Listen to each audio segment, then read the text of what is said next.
অর্থনৈতিক মন্দার কারণে কমেছে আমদানি, ফলে রাজস্ব কমেছে এনবিআরের। দেশে ব্যবহৃত বহুল ব্যবহারযোগ্য চাল, পেট্রোলিয়াম অয়েল, বিভিন্ন ধরনের স্টিল সহ 10টি পণ্য থেকে এক বছরে 1,677 কোটি টাকা কম শুল্ক পেয়েছে এনবিআর, যার কারণ হিসেবে অর্থনৈতিক নানা সংকটকেই দুষছেন বিশ্লেষকরা। নূপুর মাহমুদের রিপোর্টে বিস্তারিত। বৈশ্বিক ও অভ্যন্তরীণ নানা কারণে গেল কয়েক বছর ধরে সংকটে দেশের অর্থনীতি। বাগে আনা যাচ্ছে না আমদানি রপ্তানি বাণিজ্য, উচ্চ মূল্যস্ফীতি সহ নানা খাত, যার মোটা দাগে প্রভাব দেশের রাজস্ব খাতে। বৈশ্বিক অর্থনৈতিক মন্দা ও এলসি জটিলতায় পণ্যের আমদানিতে পড়েছে বড় ভাটা, যার প্রভাব পড়েছে রাজস্ব আহরণেও। 10 পণ্যের মধ্যে চাল আমদানি আগের বছরের তুলনায় চলতি অর্থ বছরে 8 মাসে কমেছে 11,71,816 মেট্রিক টন, আর রাজস্ব আহরণ কমেছে 348 কোটি টাকা। একই চিত্র petroleum oil, steel pipe, steel sheet, railway coach, steel structure, iron steel, steel bridge section, naphtha ও অ্যালুমিনিয়াম কেবলেও। এই সংস্কার পালনের দায়িত্ব রাষ্ট্রের, এনবিআর এর একার না।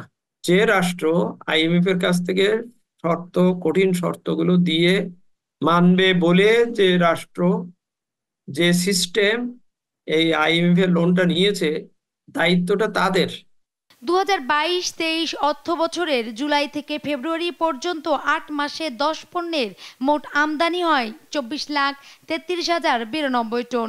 এক বছরের ব্যবধানে বহুল ব্যবহৃত এই 10 পণ্যের আমদানি কমেছে অন্তত 16 লাখ টন, যেখানে আগের বছরের তুলনায় 1,677 কোটি টাকা কম শুল্ক পেয়েছে এনবিআর।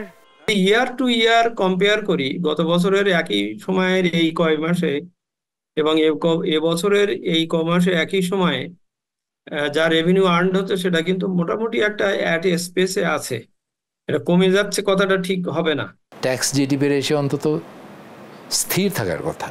এটা আমরা তো দেখেছি, মানে যে রেটে জিডিপি বাড়ছে সেই রেটে যদি রেভিনিউ কালেকশন বাড়ে, রেশিও পরিবর্তন হবে না।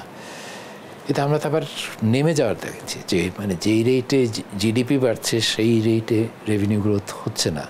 রাজস্ব ঘাটতি মোকাবেলায় সরকারকে দীর্ঘমেয়াদে পরিকল্পনা নেওয়ার পরামর্শ দিচ্ছেন বিশেষজ্ঞরা। এই যে সমস্ত জায়গা থেকে শুল্ক আসছে, বা বিশেষ করে আমদানি শুল্ক এবং অন্যান্য যে পরোক্ষ করগুলো আছে, তো সেইখানকার উপর যে নির্ভরশীলতা সেটা কমিয়ে আমরা কিন্তু এই যে ডিরেক্ট ট্যাক্স যেটা আছে, তো সেটা যদি বাড়াতে পারি তাহলে সেক্ষেত্রে সরকারের আসলে রাজস্ব হয় সামনের দিকে আরও বাড়বে। সুতরাং আমাদের একটা ট্রান্সফরমেশন দরকার। প্রয়োজন এবং সক্ষমতা দুটোর ভিতরে একটা সমন্বয় করতে হবে। যে কাজ আমি করতে পারবো, যে ঋণ নিয়ে আমি শোধ করতে পারবো বা শোধ করার সুযোগ আমার আছে বা থাকবে, সেই কাজ হাতে নেওয়া উচিত। এছাড়া ঢালাওভাবে কর ছাড় দেওয়ার প্রবণতা থেকে বের হওয়ার পরামর্শ বিশ্লেষকদের। নূপুর মাহমুদ, দেশ টিভি, ঢাকা।